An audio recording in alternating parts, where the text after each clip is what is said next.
ప్రజలు ఆలోచించండి. మీరు ఏ రకంగా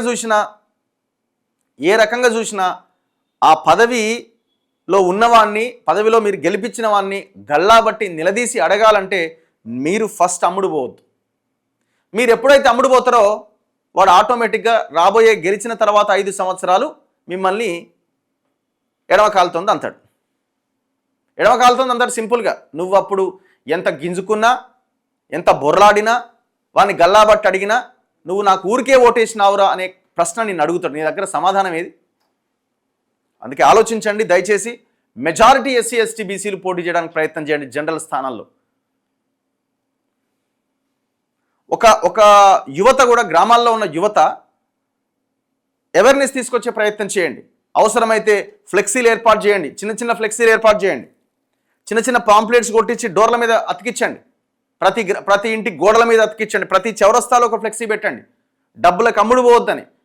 ఎంతో కొంత ప్రతి గ్రామంలో కొంతమంది యువత ఉంటారు కదా, సో ఈ అవేర్నెస్ తీసుకురండి ప్రజల్లో. కానీ కనీసం మనం అమ్ముడు పోవద్దు, మనం పైసలు తీసుకొని ఓటేయద్దు. సో ఇట్లాంటి మీరు ఎన్నో ఫ్లెక్సీలు కడుతుంటారు. ఎవరో పుట్టినరోజుకో, లేకపోతే ఎవరైనా చనిపోయినప్పుడో, ఇంకోటో ప్రతిదానికి, ఏదన్నా బోనాల పండుగ వచ్చిందనో, లేకపోతే దసరా వచ్చిందనో, దీపావళి వచ్చిందనో, సంక్రాంతి వచ్చిందనో, మీ ఇంట్లో ఏదైనా ఫంక్షన్ అయిందనో, ప్రతిదానికి బ్యానర్లు కడుతుంటారు కదా. ఒక 10-20 ఫోటోలు వేసి మీరు పెడుతుంటారు కదా, దీపావళి శుభాకాంక్షలు అని పెద్ద పెద్ద బ్యానర్లు, ఫ్లెక్సీలు పెట్టండి. పైసలకు మనం అమ్ముడు పోవద్దు. ఇగో ఫలానా యూత్, మీ ఏదో యూత్ ఉంటుంది కదా, ఫ్రెండ్స్ యూతో, ఇంకో యూతో, ఆ యూత్ పేరు రాసి మీ ఫోటోలు పెట్టుకొని ప్రచారం చేయండి, ఫ్లెక్సీలు కట్టండి. ఆ ప్రయత్నం చేయండి. ఈ ఎలక్షన్స్ చాలా కీలకం. అండ్ ఇంకొకటి, అన్నింటికంటే ముఖ్యంగా పార్టీలను పక్కన పెట్టండి దయచేసి.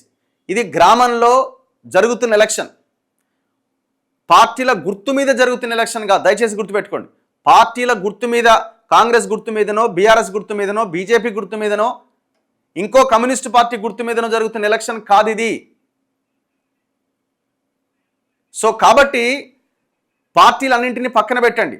గ్రామము, మనకి ఏ నాయకుడు కావాలి, మన గ్రామం అభివృద్ధి ఏంది, ఇది ఆలోచించండి. వాడు ఈ పార్టీతో ఉన్నాడు, వాడు ఆ పార్టీతో ఉన్నాడు, ఈ పార్టీలను పక్కన పెట్టండి. ఎవడైతే మీకు న్యాయం చేస్తాడో, ఎవడైతే మీ మధ్య ఉంటాడో, ఎవడైతే మీ ఊర్లో ఉంటాడో వాళ్ళకి ఓటేసే ప్రయత్నం చేయండి. పైసలకు అమ్ముడు పోకండి.